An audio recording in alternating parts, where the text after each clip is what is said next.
Welcome and thank you for joining us today for this webinar on the Voluntary National Reviews and reporting the impact of volunteering to achieve the Agenda 2030. My name is David Styers. I'm the coordinator of the Volunteer Groups Alliance. The Voluntary National Reviews, better known as the VNRs, are annual presentations by countries to report on their advancement of the Sustainable Development Goals, better known as the SDGs. And we will take the opportunity today to look at the future of how volunteering is integral to the process to change the world for the better and how you can be involved in the VNR process. Here's our agenda for today to look at what the impact between VNRs and volunteering is in that intersection, and then hear from some of our colleagues about lessons learned from their own work with the VNRs through the past 5 years. And we'll have time at the end for your questions and answers. And some of you may be very familiar with the VNRs and the SDGs, but since we have several hundred people from around the world on this call, we want to make sure that everyone is up to speed with the same background information.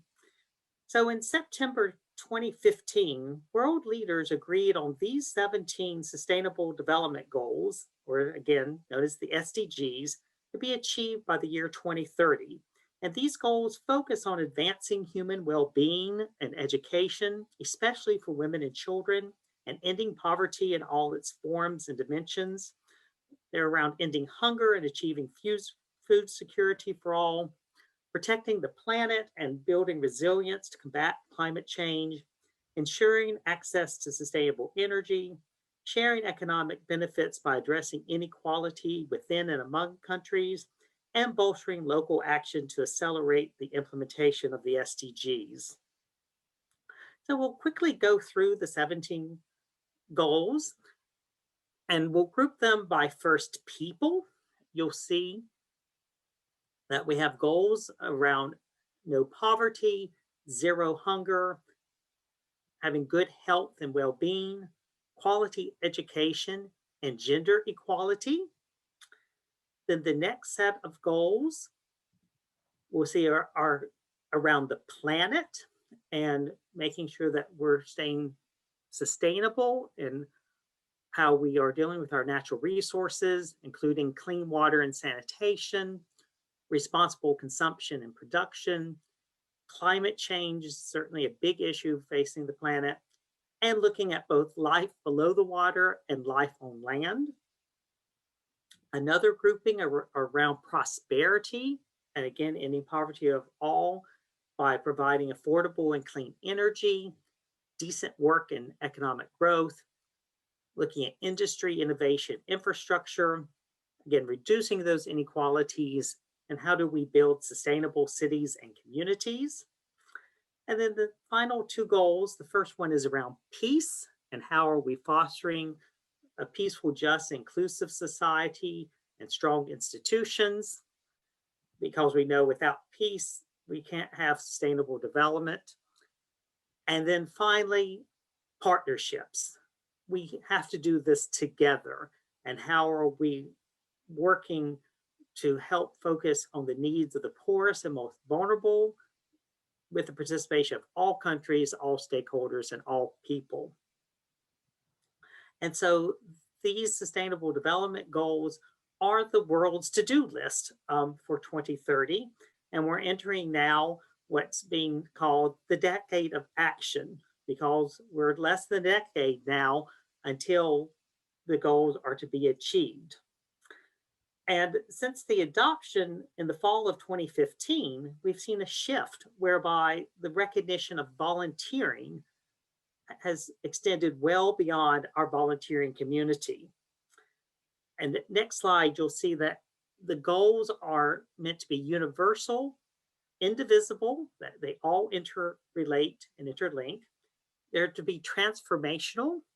They involve all sectors, government, business, and NGO, and they need volunteers to achieve. And indeed, the UN Secretary General confirmed in his synthesis report on the post-2015 agenda that the ambitions of the SDGs will not be realized without the, quote, contributions of millions of properly supported and enabled volunteers, end quote, and also the volunteer-driven organizations in both developed and developing countries. So in addition, volunteer groups have been formally recognized by the UN via their inclusion in its 21 civil society major groups and other stakeholders. And so the 2030 Agenda Outcome Document also specifically names volunteering as a key means of implementation of the SDGs, calling on all governments and public institutions to work closely with volunteer groups in their efforts to meet the 2030 goals. So formed in response 5 years ago, the Volunteer Groups Alliance, again, which I'm honored to be the coordinator of, is a global network of 70 plus volunteer involving organizations working in over 150 countries. And so we are pleased to have several members of this growing coalition presenting on today's webinar, because we have come together to really promote and highlight the contributions that volunteers play in achieving the SDGs and show how volunteers and the support of their efforts are essential to the success of the 2030 Agenda. And so before I turn it over to my colleagues for their presentations, we want to get a sense of how many of you are on the call today and what countries you're representing, and whether you know if your country is involved in the VNR process this year. So we're opening up our poll. So please submit your answers. Again, which area of the globe are you listening to us and attending this webinar today? And do you know if your country is involved in the VNR process this year? And I'll give a hint and we'll go into those countries. There's 44 currently involved. And so we're curious to see whether representatives of those 44 countries are on the call today. And if you know that, but also get a sense of the global reach. We have 500 plus people on the webinar. So thank you all for being with us today. And I appreciate everyone putting into their chat which particular country you're from. So we could go ahead and maybe close the poll and share the results. So it is wonderful that we have nearly a third of our participants from Africa and nearly a third from Europe. Great, particularly considering the time difference, to see so many people from Asia Pacific. Thank you for being up late at night. And then great also to have representation from here in North America, from Latin America, Caribbean, and then from the Arab nations as well. And it's wonderful that we have nearly half of you from countries involved in the VNR process this year. And so we're very excited to be able to help provide you support that you may need to be more effective in your engagement with your countries around this VNR process. Because we know from the research of the United Nations Volunteers Program, who we'll hear from next, that it's estimated that there's 1 billion volunteers, again, that's 1 billion with a B, volunteers are freely giving their time and energy each year to make a difference on the issues that affect them in their communities, and often in the most difficult of circumstances. And so as nations and international institutions prepare for this decade of action we're in, the Volunteer Groups Alliance is really imagining a world in which the phenomenal resources, the social capital, and the insights of volunteers mean they are truly in the driving seat of development. And we want to make sure that this is reported in the VNRs. Because with better knowledge and evidence, participatory dialogue and consultation, and stronger cross-sector partnerships, all countries can help reimagine their engagement and support of volunteers to drive forward this decade of action and reach those furthest behind, and then document the success in their country's VNRs. So it now gives me great pleasure to welcome Emma Morley, the Chief of Volunteer Advisory Services at UN Volunteers, UNV, to explain more about the VNRs. Thank you so much for being with us today, Emma. Thank you, David. And on behalf of United Nations Volunteers, it's a real pleasure to be here this morning, this afternoon, this evening, for wherever you are in the world. David and the Volunteer Groups Alliance has set me two questions to address today. The first one is actually a question which a participant, Nailanda Suzanne, just put in the chat box. And what Nailanda Suzanne would like answered is, what are the VNRs? So that's the first question I'm going to go over. The second question I'm going to look at is volunteering and the VNRs, and the why and the how. So let me first start about what are the voluntary national reviews.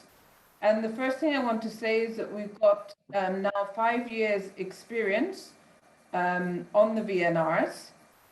And as background, each year member states choose to present what we call these voluntary national reviews, VNRs, during the high-level political forum on sustainable development, which is convened by the United Nations Economic and Social Council, usually in July.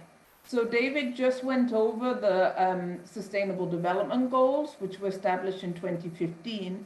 And at the same time, there was agreed that there would be a review mechanism looking at progress on the Sustainable Development Goals every year, called the High-Level Political Forum on Sustainable Development. And within this high-level political forum, countries can choose voluntarily to present their national review on their progress on the Sustainable Development Goals. So the voluntary national reviews are a part of the follow-up and review mechanism of the 2030 Agenda for Sustainable Development and the Sustainable Development Goals. And it encourages member states to conduct regular and inclusive reviews of progress at the national and subnational level, which are country-led and country-driven. So there's a lot of jargon there, but basically there's the VNRs are in the steering seat of member states themselves, and the aim is to actually for them to internally review their progress at national and subnational level on the SDGs. In the VNR reports and presentations, member states present their progress towards the SDGs. The reviews are voluntary, state-led, and are undertaken by all countries and involve multiple stakeholders. So all countries across the world have the option to conduct a voluntary national review. For example, my country, the United Kingdom, can present a voluntary national review. Rwanda could, Fiji could, Argentina could. Any country in the world can say, this year I want to present a voluntary national review. By presenting their voluntary national reviews, member states can share their experiences, including challenges, best practices, lessons learned. They can also use their voluntary national review as an internal reflection exercise to revise, for example, their national development goals and targets, to assess the adequacy of national policies and institutions, or to mobilize multi-stakeholder support for the achievement of the global goals. Can we move on to the next slide? So what trends do we have in terms of volunteering in the voluntary national reviews? So as I said, we've now got 5 years of experience, and since 2016, over 200 voluntary national reviews have been submitted by member states. Some countries are reporting for the first time this year, such as Bolivia and Myanmar. Many have already reported twice, and some, for example, Togo and Benin, have already submitted 3 voluntary national reviews since 2016. So there's different patterns in terms of different member states as to the frequency that they have or will submit their voluntary national reviews.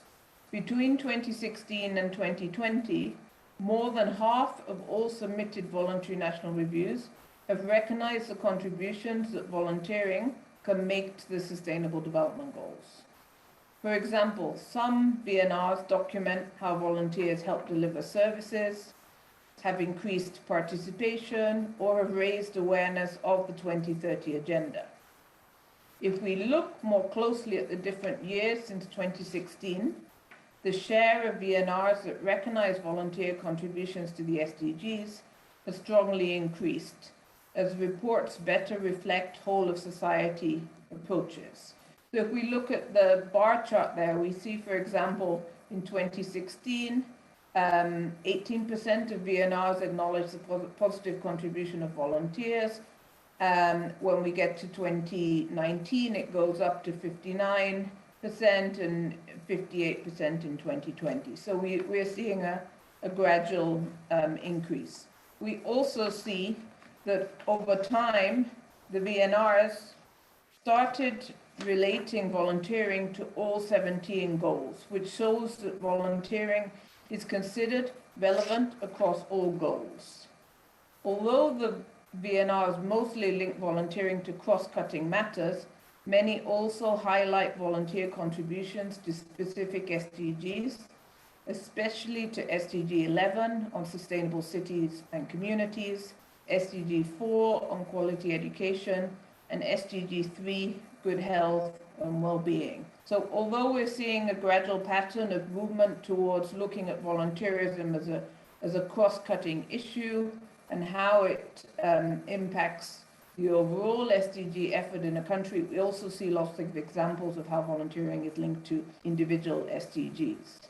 The 2020 VNRs highlighted even more the importance of volunteering for health and vulnerable groups. And this is not a surprise, as various countries reported on the role of volunteers in their COVID-19 response. So in 2020, we really saw this move towards a pattern of looking at volunteering and health, vulnerable groups, mental health, service delivery due to the global pandemic. So let me now move on to the next slide, please. And answer the second question, which David asked me to talk about today. This is why should we include volunteering in volunteer national reviews, and to look at the why and the how. So firstly, let me address the question of the why. As I just said, with the COVID-19 pandemic, the role of volunteers in delivering services, disseminating information and awareness, and developing localized solutions has proved as important as ever. In UNV, we estimate that globally there are over 1 billion volunteers, as David mentioned, that carry out a range of roles in their communities and societies. Our 2015 Human Development Report also found that volunteering can add significant value to economies and societies. The contributions volunteers make to the SDGs should be recognized in VNRs. So that's why volunteers is quite often rooted in our communities. It's important that it's actually recognized as part of the overall contribution to the SDGs. There's also, from a United Nations point of view, volunteering is also anchored in several high-level United Nations documents, such as General Assembly resolutions and Secretary General reports, including a 2018 resolution that encourages member states to reflect volunteer contributions in their voluntary national reviews. So it's actually within a General Assembly resolution encouraging member states to actually look at volunteerism within the VNRs. Another important document is something called the QCPR, which you don't need to remember this acronym, but it stands for Quadrennial Comprehensive Policy Review. And what this Quadrennial Comprehensive Policy Review does, it's the guidance that member states give to the United Nations system as a whole every 4 years to guide them on the priorities. And a new QCPR was just passed in December 2020, and it recognizes that volunteerism can be a powerful and cross-cutting means of implementation of the 2030 Agenda for Sustainable Development. It also recognizes the role that volunteers play in the COVID-19 response and encourages the UN system, member states, civil society, and the private sector to support and facilitate volunteerism and volunteers. So really at the highest level of UN documents, we now see a pattern stressing the importance of volunteerism and volunteers dating back from 2015, but gradually, I would say, increasing in terms of quantity and depth of United Nations high-level documents recognizing volunteerism and encouraging member states to actually do that within their efforts to implement the Sustainable Development Goals and then to reflect back on how they've done it through their Voluntary National Reviews. In addition, including information on volunteers also helps countries to report in line with the principles of the Voluntary National Reviews, particularly to integrate a multi-stakeholder perspective, to integrate lots of different stakeholders and groups, to focus on engagement at the local level, and to draw on existing national official statistics and other evidence sources, and to analyze the means of implementation, highlighting gaps and opportunities for achieving the Sustainable Development Goals. So perhaps we can move on to the next slide about how to include volunteering in volunteer national reviews. And what we have seen from our analysis is that based on past experience, there were 5 principal ways in which member states have incorporated information on voluntary contributions over the years. And I'm sure when we open up the discussion for comments and questions and answers, maybe you also have kind of different perspectives on this and different suggestions. But the evidence to date centers around 5 different points. First of all, many countries recognize volunteers as a critical resource for addressing development priorities, especially at scale, how to scale up interventions, including, for example, the response to the COVID-19 pandemic. For example, in 2020, Uzbekistan reported that volunteer groups and citizens joined law enforcement agencies during the COVID-19 pandemic in providing logistical support and care to vulnerable groups and assisting in disease detection. The second area is around one of the key principles of the Sustainable Development Agenda and the SDGs, around how do we actually reach the furthest behind. And what we see in the evidence to date is that governments recognize that voluntary action strengthens the ability to reach the furthest behind. For example, the Russian Federation in 2020 reported on introducing a silver volunteer program as part of its action strategy for senior citizens. The third point is that volunteering could provide leadership opportunities for women and for marginalized groups, giving them greater voice and ownership in development processes. For example, the Solomon Islands in their 2020 VNR presented a women-led, volunteer-run saving club that gives women a place to learn about managing finances and storing their savings across all the country. Number 4, we see governments seeing volunteers as innovators, bringing new perspectives to the table and strengthening social cohesion. And there's a couple of country examples on that. And finally, we also see that VNRs are showing how governments are working with volunteers to raise awareness of the 2030 Agenda and to improve participation for the SDGs. There are many ways in which the information on the different contributions of volunteering to the SDGs is incorporated into the VNRs, and this ranges from anecdotal mentions of volunteer activities to integration of volunteering into national development plans, and statistics. So hopefully this provides some guidance on how to document the contributions of volunteering to the SDGs and VNRs.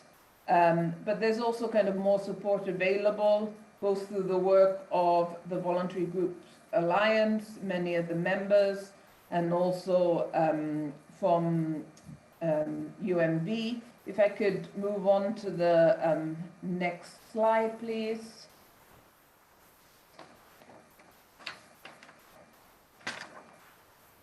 So before going on to the support, I wanted to kind of quickly discuss what is the different kind of ways that volunteers are mentioned in terms of the strength of it actually being mentioned.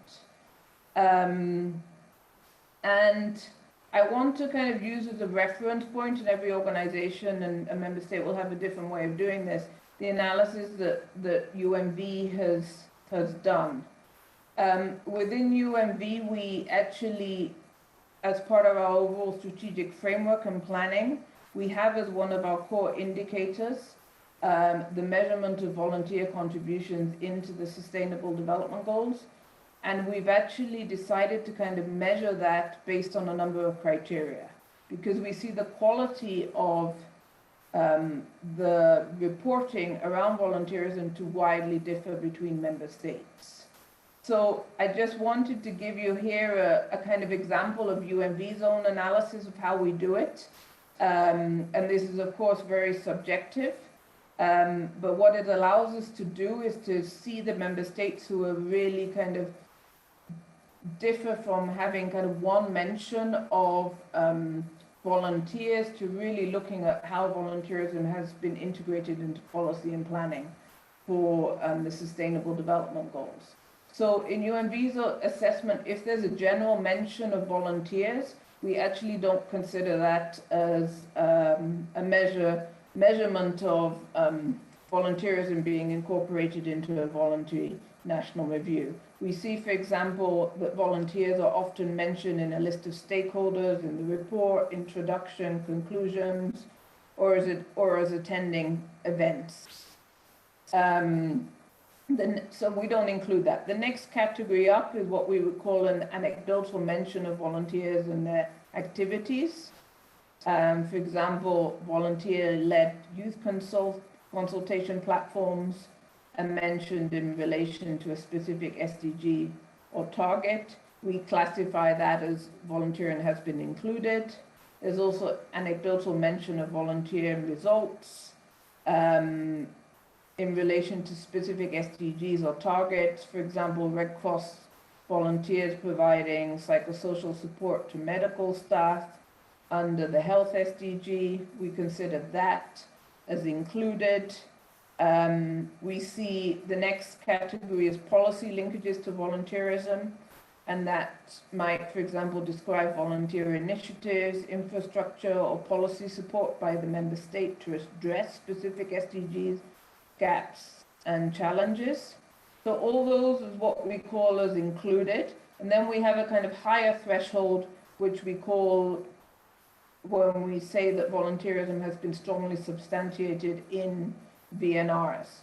And this includes a couple of different kind of range of mentions. First of all, the evidence of volunteer activity results, facts and figures demonstrating contributions of volunteer activities under specific SDG or target. Secondly, evidence of volunteerism contributions. For example, measures of economic or social contributions to either qualitative or quantitative measures. And then finally, evidence of integration into the 2030 Agenda Policy and Planning. And this is where we see comprehensive documentation of volunteer efforts across national priorities and examples of investments and returns. So I think what we've seen over the last 5 years is a gradual kind of movement amongst the volunteering community, but also member states, to move beyond this general mention of volunteers to different ways to include volunteerism. And the ones that we should be aiming for as a volunteering community is the ones where we really get this strongly substantiated evidence of volunteerism linked to either results, contributions, or policy and planning. Can I move on to the next slide, please, which should be the last? So what support is actually available? I discussed before around the support, VGA and its members are here to support. UNV is also supporting quite a few member states. And I've just put up here some suggestions of what support is available, mainly from a UNV perspective, but we could also kind of discuss this. The first area is around data and evidence. And we have a lot of country profiles on data and evidence on volunteering, which is available on the United Nations Volunteer Knowledge Portal. There's also statistics on volunteer work, which is available on the International Labour Organization statistical database. These are statistics on volunteer work. Thirdly, many member states prepared national situation analysis of the situation of volunteering in their country under the plan of action. And there's quite often lots of nuggets and useful information which can be used in there. There's also volunteer sector and academic reports on volunteering. So lots of kind of existing data and evidence which could be tapped on and used. In addition, there are sometimes opportunities within countries to collect data. And ways to do that is including dissemination of online surveys via UNV's online volunteering roster, on-the-ground surveys with remote communities to get feedback and input through volunteer networks. And the final area is consultation and validation, such as stakeholder workshops with volunteers and volunteering organizations. To document initiatives and approaches under specific SDGs and volunteer-led workshops with other target groups. Let me give you one example from Kenya, which shows how these kind of different kinds of support can be brought together, and also the importance of partnerships. So in Kenya, UNV partners with the voluntary services overseas to organize a meeting for volunteer involving organizations, during which a data collection and reporting tool was developed. This tool helped organizations across the country identify the specific SDGs their volunteers primarily work on and how many beneficiaries they reached. They consolidated evidence, which was then submitted to the Ministry of Labour and Social Protection to inform some of the volunteering related parts of Kenya's 2020 volunteer report. So that's just a practical example of how you can use some of the existing support and tools I'm suggesting here to incorporate volunteerism into the Voluntary National Reviews. So I want to end here by thanking the VGA for organizing it, and I hope I've managed to answer your two questions. Back over to you, David. Thank you so much, Emma, for that wonderful information about getting volunteers engaged with and reported in the VNRs. And now I'd like to talk a little bit further about what to report. And you'll see on the next slide that in 2021, 44 countries are reporting VNRs at the HLPF in July. We have many first-time presenters in Angola, Antigua and Barbuda, Bolivia, Cuba, Korea, Djibouti, the Marshall Islands, Miramar, Nicaragua, and San Marino. And so it's wonderful to get their first VNRs. We have several countries doing their second VNRs: Bahamas, Bhutan, Cabo Verde, Chad, China, Cyprus, Czech Republic, Denmark, Dominican Republic, Germany, Iraq, Japan, Laos, Madagascar, Malaysia, Namibia, Norway, Pakistan, Paraguay, Slovakia, Spain, Sweden, Thailand, Tunisia, and Zimbabwe. And then we have several countries that are doing their third VNR: Azerbaijan, Colombia, Egypt, Guatemala, Mexico, Niger, Qatar, Sierra Leone, and Uruguay. And so look to see whether your country is on this list. And the website to get more information about the VNRs is at the top of the slide, the sustainabledevelopment.un.org/VNRs/ so that you can see not only this year's reporting countries, you can also see the reports from previous years as well. And it's sorted by both date of year and also the countries as well. And so if your country is reporting this year and you haven't been involved yet, here are some things to think about in providing information in your VNR reports. So in the next slide, you'll see several categories that you might want to look at, particularly in 2020, and I know in 2021, response to the COVID-19 will be highlighted. And so as the pandemic hits countries across the globe and societies around the world, we know that millions of citizens are stepping up in response to the challenges facing their communities. So for example, Kenya has networks of youth volunteers mobilizing their peers to broadcast public health messages. We have community volunteers here in the United States that support innovative methods of community testing. In the United Kingdom, over 750,000 individuals have signed up to support vulnerable people who are self-isolating. And volunteers in Nepal are translating official messaging into sign language so that their deaf citizens, including 300 children, are able to access accurate public health information. And so look and see how volunteers are helping your country respond to the pandemic. And even if your country is not reporting this year, your country may be reporting next year or the following year. And so it's never too early to be collecting these stories, to be looking for the information you would like to be seen in your country's VNRs. Because as Emma said, another important part of the VNRs are statistics and data.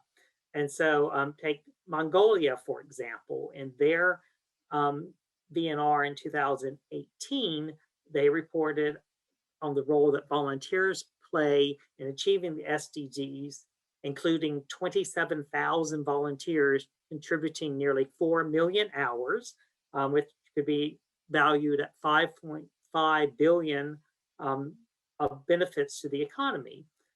And it's that cooperation with the volunteers that could be directed towards achieving the SDGs. Or in Madagascar, the National Institute of Statistics found that volunteers contributed over 360 million hours in 1 year.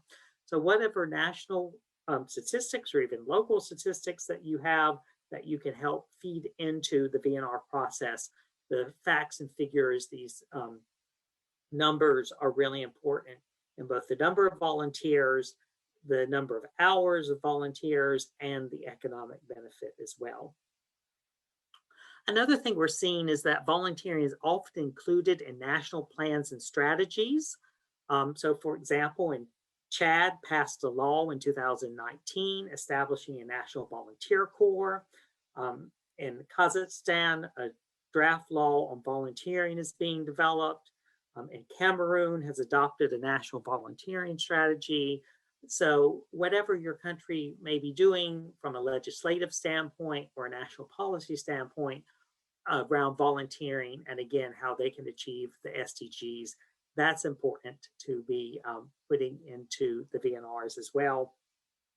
And then finally, again, the connections you have to those 17 SDGs in your volunteer work. Think about what you're already currently doing and seeing volunteers doing every day and how their work is impacting those 17 SDGs. When you think about the volunteer opportunities in your communities, in your countries, could you code them by one of the 17 or several of the 17 SDGs as a way to keep track of which opportunities are particularly addressing which SDGs? Because ultimately, were leading to that overarching theme of how you're not leaving anyone behind. And so particularly looking for those volunteer opportunities that are helping the most vulnerable populations. And so those are just some of the different things to be thinking about. As Emma said, in reporting for the VNRs. We'll take another quick poll and then hear from some country-specific examples about how they've been working over the past 5 years in VNRs. So our next poll is, we want to know from the 500 plus of you on the call, have you been involved in the VNR process already in the past 5 years? And have you ever attended in person or online the high-level political forum, the HOPF, that happens each July at the UN headquarters in New York City? So again, our 2 questions: have you previously or currently been involved in the VNR process in your country? And I believe not all 993 member states of the UN have reported a VNR yet. I believe it's over 150 have. So I think over 75% of the world's countries have reported at least one VNR or will by the end of 2021. So have you been involved in a VNR process, and have you ever attended the HOPF in person or online? So we'll give another minute or so for the poll. And again, if you have any questions that are coming up, feel free to put those in the Q&A, and we'll get to those in just a few moments after our final 3 presentations. So we'll go ahead and close the poll and see what our results are. And again, I have had the privilege of attending one in-person HOPF in 2019, and then it was completely online in 2020. We'll wait and see what happens in 2021. So we have over a quarter on this call who have been part of their VNR process. That is great. And so if anything from your own lessons learned that you would like to add in the chat, please feel free to do so as we get to that section next. And we have about a quarter who've actually attended the HOPF either online or in person. And I'd encourage you, particularly this year, if you haven't, to take advantage of the HOPF online. The UN Web TV broadcasts the deliberations each day in July. And so we would look forward to having you involved, at least in online. The in-person involvement will be very suspect this year, depending on what's happening globally. So let's move on now to hear from several organizations who have helped support the development of their VNRs and what lessons they have learned. And we'll begin by welcoming Clarisse Bourjon, the Advocacy Officer at France Volontaires. Thank you so much for being with us today, Clarisse. Thank you, David, and thank you, Emma, for the very clear presentation. As we know, it's not an easy subject to address, and I can see some familiar names in the chat, and I'm really glad to be here with all of you. So first of all, to talk briefly about France Volontaires, we were created in 2009, and France Volontaires is the French platform of volunteering for international exchange and solidarity. We are an association and also an implementing agency of the French Ministry of Foreign Affairs. Our mission of general interest is the development and promotion of volunteer and solidarity engagement around the world. Our HQ is near Paris, and we have offices in different regions in France and overseas as well. France Volontaires is also present in 23 countries, thanks to a network of volunteering centers in Africa, Asia, and Latin America. And about the history of the process at France Volontaires around the VNRs, we started to work on the VNRs in 2017. So we have now 4 years of experience in 19 countries, such as, for example, Cambodia, Guinea, Philippines, Peru, Senegal, and so on. So we have a certain insight on the process, on what does not work, on what works better. Our main objectives around the VNRs are to include the contribution of voluntarism in these national reviews, obviously, in order to give more visibility to voluntarism in the national framework and to an international volunteering too. We want to help to have a legal environment in favor of voluntarism in the countries. Moreover, this process represents an opportunity to start or to continue and to intensify the dialogue with national authorities. So to deep dive into the subject, each year we set up an internal working group composed of myself, the advocacy officer, and the representatives of France Volontaires based in the targeted countries. Because as we know, as you know now, we target a few countries each year among those who undertake to present their review and in which we have representations. So some years it can be 9 countries, other 3 countries. It really depends on the years and on the country that present their review. So once the working group is set up, we agree on a strategy on how we could influence the governmental process. And we divide this strategy into 5 steps. If we can go to the next slide. Thank you. So the first step is the context analysis. So the objective is to understand the environment around the elaboration of the VNR at a national level. So to do this, we need to identify the leader ministry on the SDGs in the country, to identify as well the service or the person in charge of writing the review. We need also to learn about the process decided by the government on how they want to write the review, the calendar, and if there will be a space open to civil society, if they will organize some workshop, for example. And a very important point for us is to identify the national structure that can carry the advocacy approach to the government. Ideally, it's the National Volunteering Agency or the main platform representing volunteering in the country. So we call it the leader organization. So for the second step, the objective is with the leader organization is to drive the creation of a collective of allied actors to lead the advocacy activities together. It can be the UNV, of course, and national or international volunteer organizations, youth organizations, or other NGOs in the countries, for example. Then with this group, and this is the third step, we develop an action plan defining several activities and the calendar. The aim is to distribute forces and take advantage of the potential of allied actors for this advocacy process. And we will see later what kind of action it can be.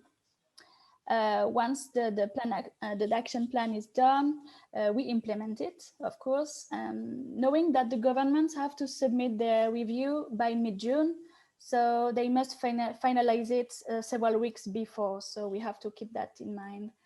The final step is to evaluate the impact of the process and, of course, identify in the VNRs the mentions on volunteering and voluntarism and analyze them. And the VNRs are online just before or during the high-level political forum on the website David gave us.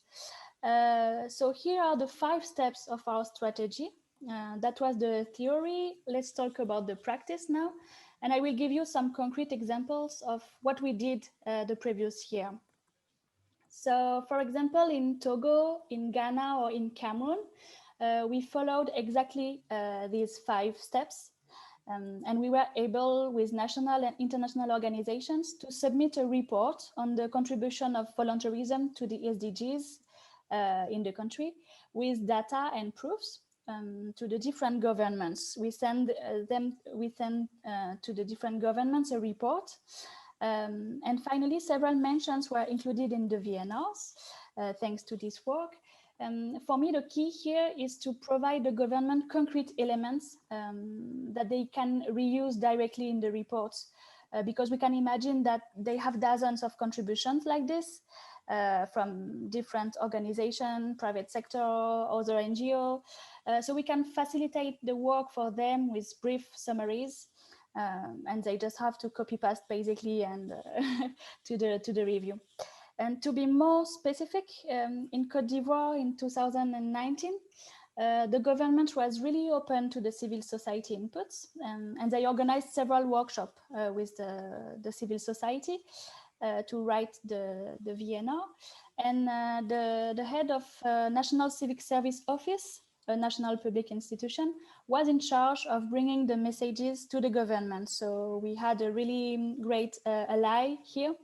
And France Volontaires played a great role in raising awareness on the VNR process, because it's usually not well known and hard to understand for all the actors, even sometimes for the government representatives. So we have like a pedagogy work to do also with the government representatives.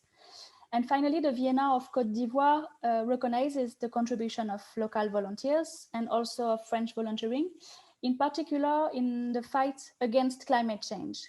And the review names few actions focus on building the resilience capacities of communities, preserving natural parks, and protecting biodiversity resources. And there are examples that we gave them about concrete action of volunteers in these fields.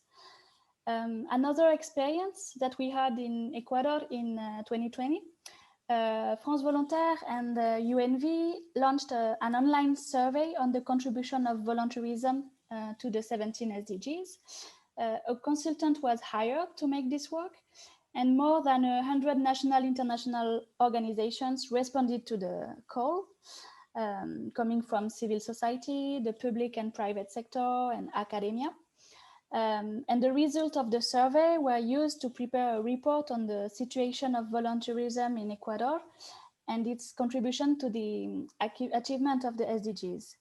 A virtual restitution event was held in April in the presence of the Ecuadorian government, with the Secretary of Youth really involved and committed to volunteering. But finally, and surprisingly, no mention was included in the VNR of Ecuador. So it's true that we were a bit disappointed, I'm not gonna lie, because it was a lot of work, especially for my colleagues on the field. But at the end, the process has helped to revive the dynamic around the national network of volunteering in Ecuador, La Mesa de Voluntariado. And because we worked in collaboration with other actors around the VNR, we were able to have a new dynamic around a network in Ecuador. And this has also helped to strengthen legitimacy of France Volontaires in the country, which is now recognized by the Ecuadorian governments and NGOs as a technical actor. And moreover, there are other actions that can be made around the HLPF. Raida will be more specific later on this.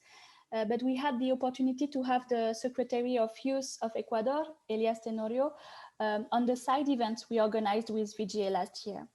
So even if there was no mention on the VNR of Ecuador, a representative of the government came to present his opinion on the subject and to support the importance of the role of volunteering. And this is thanks to our work around VNR. To conclude, I would say that it's important to participate in the VNR process in order to bring the voice of volunteering to governments, and also for national level perspectives. Indeed, it allows to work directly with the governments that can be useful for other activities, even not linked to the HLPF. And most of my colleagues on the field that worked on the VNR process are now invited to workshops or conferences organized by the governments, and they have more weight when they talk about volunteerism. So we invite all the volunteering organizations and NGOs and broadly the civil society to join the dynamic with VGA. And just to let you know, for 2021, France Volontaires is leading the process around the VNR in Chad, Madagascar, and Tunisia. So feel free to contact us because we will be stronger together. Thank you. Great, thank you so much, Clarisse. And now we'll hear from Helga Espe, Senior Advisor of Norway. in Norway. Thank you very much, David. I will just show my face briefly. So just to say hello to you all. Thank you for coming to the webinar. It's great to see the participation, and I wish you all well wherever you are and whatever time of the day it is and whatever season you have. And you can see on my picture which season we have here in Norway. So hello to all.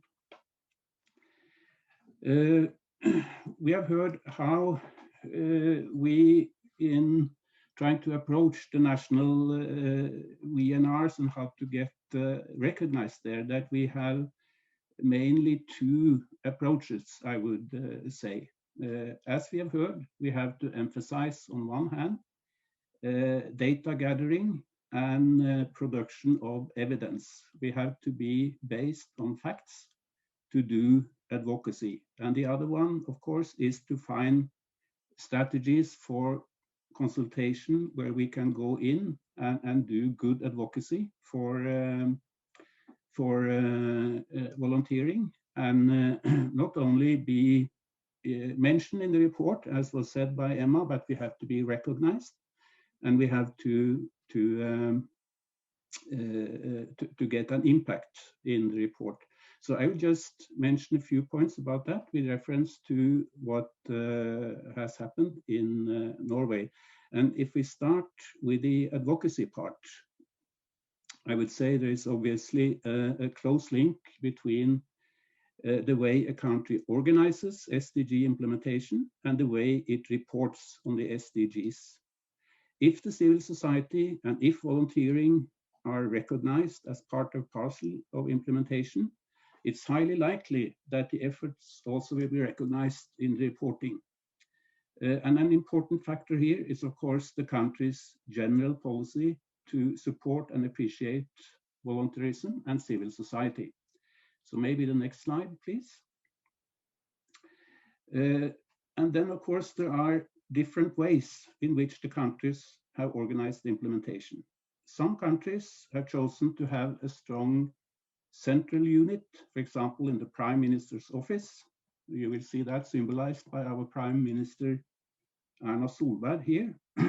And this unit would often then have an active coordination of the line ministries, which are responsible for the various SDGs. While other countries have preferred to have a more decentralized approach, where each line ministry has its own responsibility, and where the regular annual budgeting process itself is the actual coordination mechanism. So that is a more decentralized approach, and it can have different effectiveness that in the one or the other. An important factor is to which extent it has really been taken in that the SDGs are universal, as was also pointed out by David here. It is valid for all countries.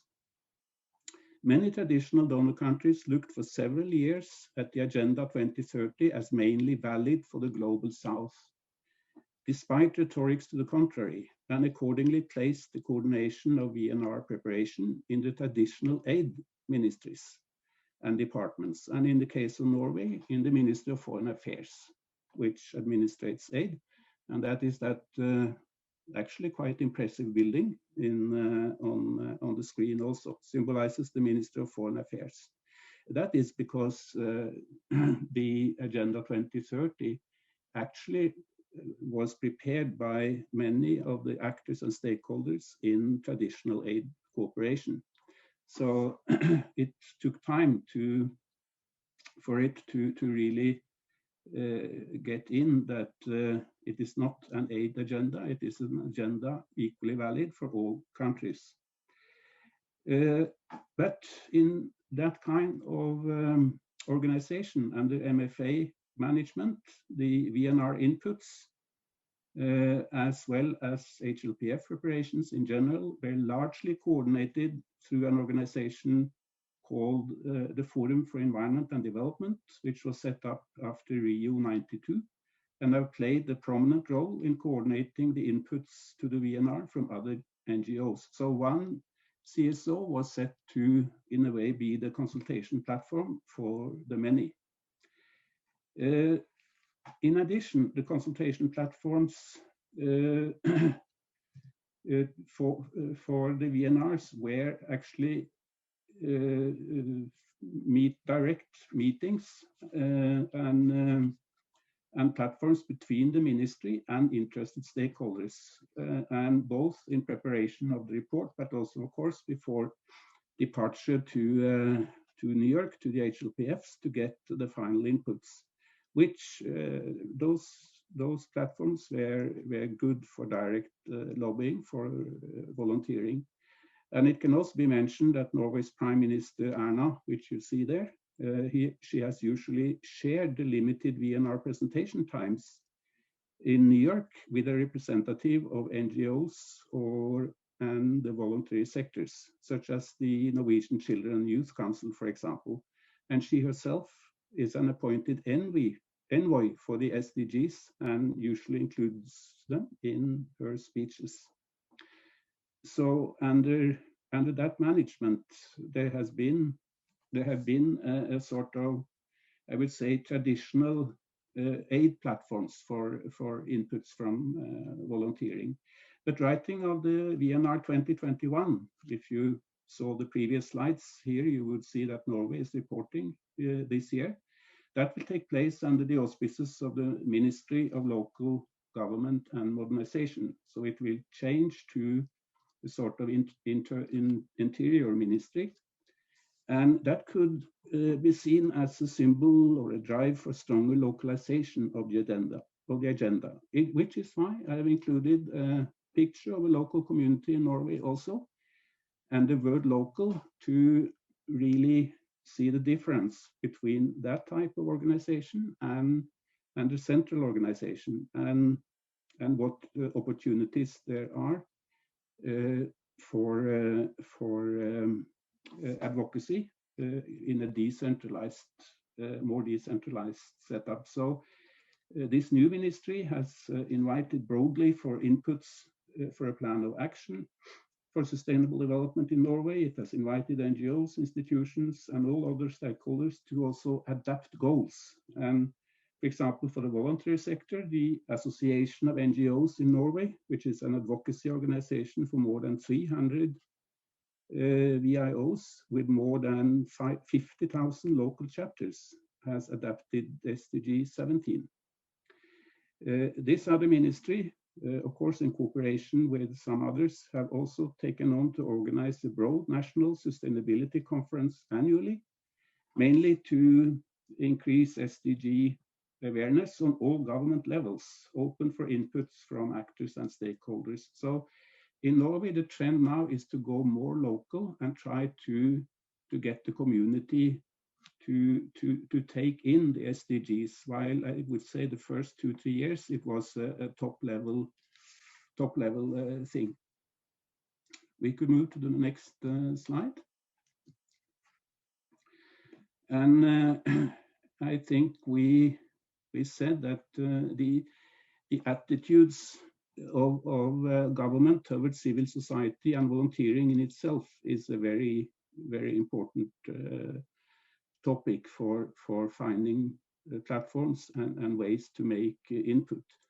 And at the best, we have governments that are supportive and that recognize volunteering, not only mention it. At the worst, there are governments which are hostile. Let's not hope there are many, but maybe the most irritating ones are those who really don't care, those ignorant ones or indifferent ones. And they are not opposing and not supportive.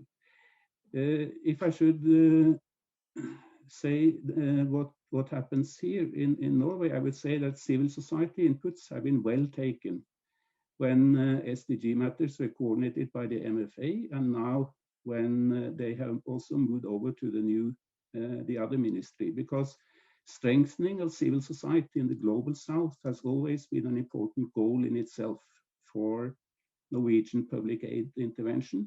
And in addition, Norwegian NGOs are prominent channels for such intervention. And volunteering has a strong value and recognition in the Norwegian society. We have satellite accounts in the Central Statistical Unit that show that the value of volunteer contribution to the national accounts, both in terms of economic value and manpower, are very high for a small society like ours. And almost half of all Norwegians are a member of 2 or more formal voluntary organizations. We have regular volunteering white papers passed to the parliament, the last one in 2019, and all 350 municipalities in Norway have a publicly supported voluntary coordination center. So this is part of our culture, I would say. We could move over to the next slide and talk a little bit about evidence, and this is the last slide and last point. And I mentioned the Central Statistical Unit, which of course is an important source of producing evidence. And some of these units, but not all, in all countries, they measure the contribution of volunteering to the national accounts regularly. As I said, in Norway they do in the so-called satellite accounts. And I followed quite a few VNR presentations, both in New York and now digitally last time. I've also seen that countries often rely on independent research institutions to supplement the national statistics, mainly because the traditional statistical categories are not aligned with the SDGs. This is the major challenge. I think they are, the statistical categories are old, and this is a thing that is difficult to change in the short term. Not to speak of informal volunteering outside the organizations, which is not included. So it's difficult to measure the accumulated effects of voluntarism on the SDGs, as difficult as it is to measure effects of aid interventions and international cooperation in general. We often come down to what was also mentioned just previously, to show good examples. That we can always do, but it's difficult for us to have a real accumulated impact analysis of the impact of volunteering. So let the upper figure here be a symbol of that, and then I think actually the major methodological challenge is one of conceptualization and framing, and I think that realization has come to us when we move up and down the coast of Norway. We speak regularly to a number of organizations, institutions, businesses and volunteers, which from our outside observation point obviously contribute on one or several of the goals. However, with some exceptions, the SDG conceptual framing is not part of their own understanding of what they do. You can say that they see the stones, but not the cathedral, if you take that analogy. So to sum it up, I think that Agenda 2030 is not yet mainstream in the Norwegian society, which can have its reasons, but it also means that things may be better than they seem, which in fact is an opportunity. And I think this observation would be valid in many BGA member countries, and that a major challenge is one of really framing things. Maybe not the handbook on the slide will help you, but it will help maybe to see what we can do to really make people interpret what they do in terms of the SDGs. In NOREC, which is the Norwegian Agency for Exchange Cooperation, I didn't mention that, to get the fund from us for personnel exchange, it is required to analyze your activity and the benefits of the exchange in terms of the SDG framework. So we try our part to raise consciousness about it. So these were some of the mechanisms for volunteering data collection and entry points for advocacy in the Norwegian context. Thank you. Thank you so much, Helga. And finally, I'll welcome Aida Mana, the Manager of Global Advocacy and Partnerships, and thank her and IAVE particularly for their technical support for this webinar. Thank you, David. Can you all hear me? All right, thank you very much. I am really happy to share today with you. We've had more than 500 people registered to the webinar and around 200 participating, which really is an evidence of how important this is for our field and understanding more about how to participate in this important process and to actually validate and recognize the value of volunteering to achieving the Agenda 2030. IAVE is an organization that exists to promote, strengthen, and celebrate volunteering in all of the ways it happens around the world. We have 4 ways to do that, 4 key functions that they are: convening, advocacy, knowledge development, and network development. And this is one of these efforts where all of these functions combine.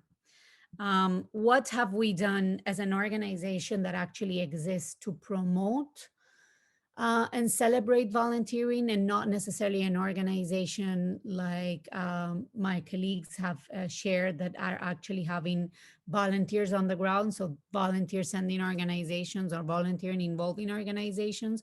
Our role has been around advocacy. And particularly since 2018, where we started sharing detailed information about the VNRs process with our members in countries reporting, enabling their participation.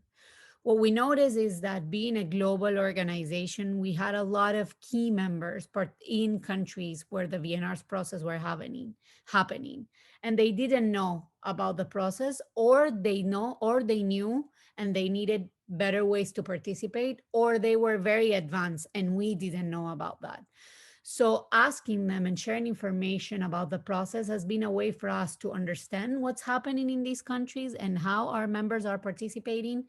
And second, also connect them with colleagues on the ground and also better resources to continue their process. That has meant that we have helped them access the appropriate context in the country with the support of UNV. In many cases, they want to be involved, but they don't know how to do it. The information on the website that David has shared sometimes is not enough, or sometimes it's not the appropriate one. So we go to our colleagues at UNV and their offices in the field to help us connect these members to the right agencies, the right organizations that are driving the process forward. At the same time, we have helped them finding, we are continuously helping our members find ways to support and elevate their efforts. And for this, our work with the VGA has been essential. We always, as group representing the voice of volunteers, there are always many opportunities where members in different regions can participate. And so we always try to have them participating in very meaningful ways. And then highlighting the message of the SDGs and the reporting processes in our global and regional convenings. IAVE has different convenings. Unfortunate, because of the contest last year, we couldn't have our World Conference. We're hoping to have it by fall this year in the United Arab Emirates.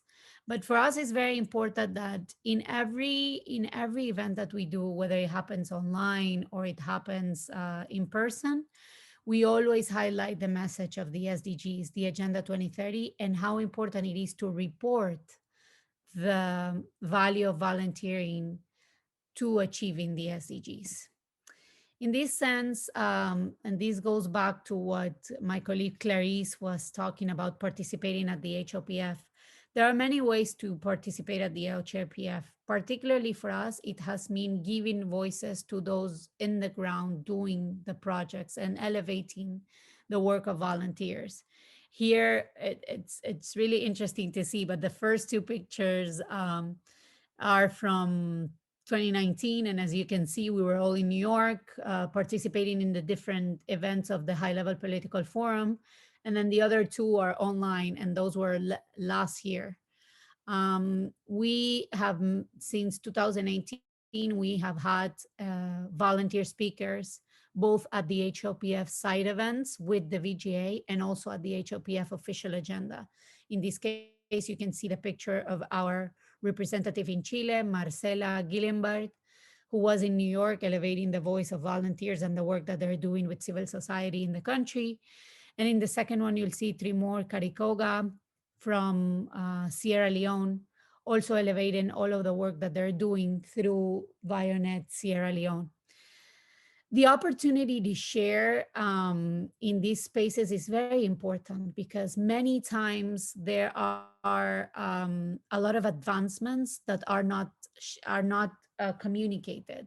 So for us, having participation in these spaces and elevating a collective voice of the importance of volunteering is essential. In this sense, this takes me to my last point, and is the importance of partnerships for an organization like IAVE in elevating these messages. And this is very connected to the efforts that we're trying to develop to move volunteer forward globally. Last year, in March last year, we started our Global Network of Volunteering Leadership, an initiative that is looking to enable organizations focus and providing leadership for volunteering to access opportunities such as capacity building, connect, sharing information, and learn from one another. And all of the majority of the efforts that we're doing in terms of VNRs are now concentrating in working with our partners from this network.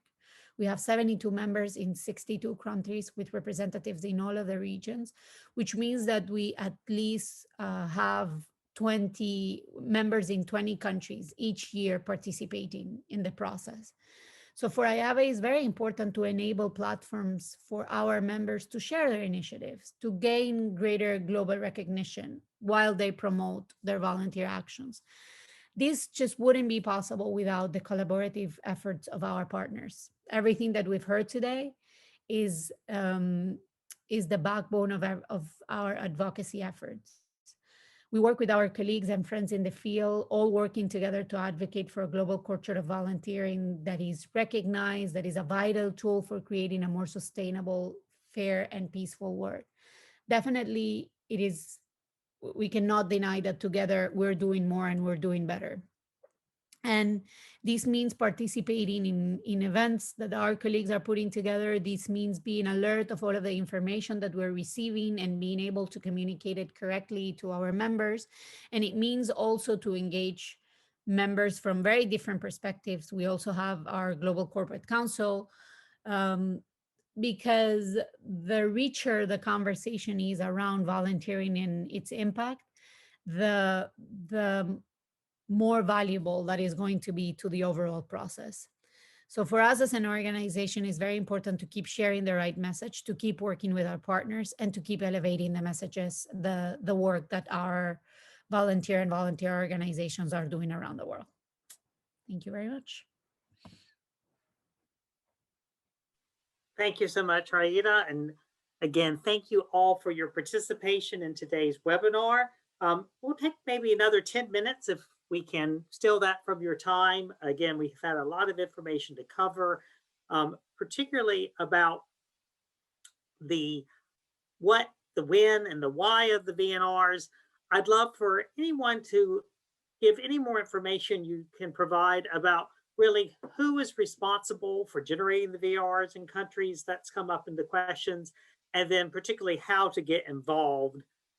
Any more thoughts that you have to share, again, about how to figure out who to connect within an individual country and then any other tips on how to get involved. One thing, David, that I want to say about that is something that Clarisse mentioned, and it's the importance of getting started. Sometimes we think, well, I'm not reporting this year. Why should I be doing anything about this right now? Or we reported last year and we were not successful. Why should we do it again? It's a process. So it is important to be continuous in that process. And I think Clarisse explained, for example, the case of Ecuador, where they were not successful in getting the message in the report, but they already have an overall process built that will definitely help for next time. And I think whether a country is reporting or not is always very important to start the actions in order to gather the correct information. Great. Yeah, Emma. No, I think there's also, just to add to what Raida says, I think there's also examples of countries where support has been provided to incorporate volunteerism into the VNR. For example, in Kenya, in 2017, they did a VNR. Support was provided, but volunteerism wasn't incorporated. But exactly as Raida said, and as Clarisse said, in the case of Ecuador, it's about building that momentum. And if you then look back into Kenya 2020, it was a much easier process because the process built upon some of the interventions which were done in earlier years, the relationships, the connections, the discussions. So it's important to look at those different factors. Great. And is there anything that you would recommend post VNR that people should be aware of even after their country has presented, particularly as countries do more than one VNR? And Kenya is a great example, Emma. Yeah, I think one of the things that we are seeing in our internal analysis in UNV is that VNRs are quite often seen in isolation. So we're putting a lot of effort into a VNR to get a mention of volunteerism into a VNR, which is great. But in a way, it should be seen as the kind of first stepping stone. And then what next? Yeah, what does that mean for kind of wider policy integration into, for example, national sector policies for volunteering, into national plans for volunteering? And here in the UN, we're also asking the question, what does it mean for incorporation into UN frameworks? And building on it, I think Helge's kind of point too, around decentralization. How can the momentum used through the VNR process also kind of help in terms of local initiatives, local planning processes? So for me, that's the one thing which I see as kind of the next step. Great. And we will follow up this webinar to everyone who registered with an email with the PowerPoint deck, the slides with the recording, as well as some additional resources, particularly that UNV have put together around the VNRs. And our last sort of 5 minutes together, I'd love for each panelist to share any closing comments that you have or words of encouragement of people on the call to get involved and connect with their country's VNR processes either this year or in future years. Any final comments? I can start. For me, the key of the success is to work collectively in this process. So to create a collective dynamic with other organizations, volunteering organizations, but also other NGOs which are working on different fields. And as I said, we are stronger together. And I think that we don't have to wait that the country is going to report, but it's something we can do now. And one thing we can do after a report is if there is a mention of voluntarism in the report, it's easier to go to the government and say, okay, we need to have a law on voluntarism. We need to have more means to implement program of voluntarism in the country. And you said in the review that the role of volunteers are really important to contribute to the Agenda 2030. So I think it's an argument to go and see the government to ask for more to have better environment about voluntarism in the country. Great, thanks, Clarisse. I would just add that I would see this as a part of, exactly as Clarisse said, it's a part of kind of partnership, building society, building kind of connections and building up kind of advocacy, both within civil society, but also with other stakeholders to the SDG process, member states, private sector. So I would say focus not only on the report itself, but on what the process can give to you as either as an individual or to an organization who is advocating for a greater recognition of volunteering within wider SDG processes. Thanks. Great, thank you, Emma. Definitely, and I would add to that also learning from each other. I mean, as I was explaining, we have this network now trying to elevate the work and support the actions of organizations promoting volunteering in their countries. And what we've learned is that there's a lot of experience and knowledge that can be shared between organizations like that. So I think it's also very important that we recognize that our other partners in the field that have gone through the process, that have learned and compile a lot of great information, and that all of this is something that we need to correctly share.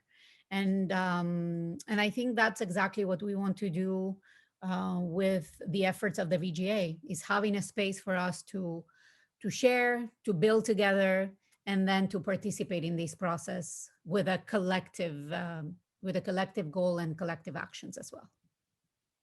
Great, thanks, Rita. Helga, any other final comments?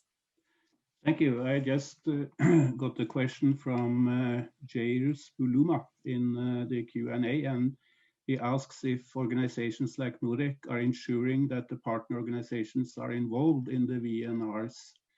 And NOREC is ensuring that all partners and all personnel and volunteers who travel and stay in another country for a year, that they are familiar with the SDGs above all, and we are raising SDG awareness on all levels. We are not overlooking or ensuring that this knowledge is used for local lobbying in the host countries. But we will certainly, if we can, we will provide documentation and background and support in the analysis of the SDGs for sure. If there should be a final word of encouragement, as you said, David, I would say that there is a great potential because there's so much undocumented in the field of volunteering, not at least the informal volunteering, but also formally. So much more could be documented, and now with a localization process of the SDGs and with the global north really realizing more and more that this is for us too, then to go to the communities, the small, the big ones, and really see what's going on and try to frame it in an SDG context, that will give tremendous results once we can do that. So I'm optimistic about this.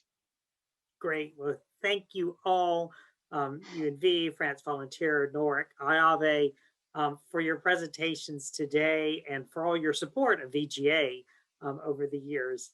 The proverb, if you want to go fast, go alone, but if you want to go far, go together, springs to mind as, again, this is a collaborative effort within your countries and around the globe to really show how volunteering is a key strategy to really overcoming the disconnection, the loneliness, the vulnerability in our communities, which is especially important now with the pandemic.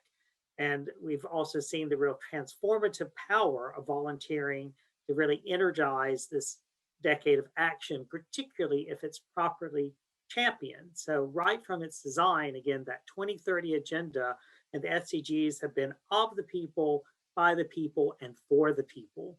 And so volunteering really allows us to ensure that this people-centered approach continues for the implementation of the SDGs and really helps communities face their current and future crises together. And the VNRs are an important vehicle to really report and document this incredible work. And so I want to thank you all for being with us today. Again, thank Raida, Clarisse, Helga, and Emma for your wonderful presentations. And this is our first webinar like this, but I don't think it will be our last based on the outpouring of support and registration. So look for future webinars. And again, however we can be of assistance, please reach out to us to help you with your own VNR processes and your volunteer engagement in your community. So again, thank you all, and we will look forward to staying in touch. Thanks. Thank you. Thank you. Bye-bye. Thank you.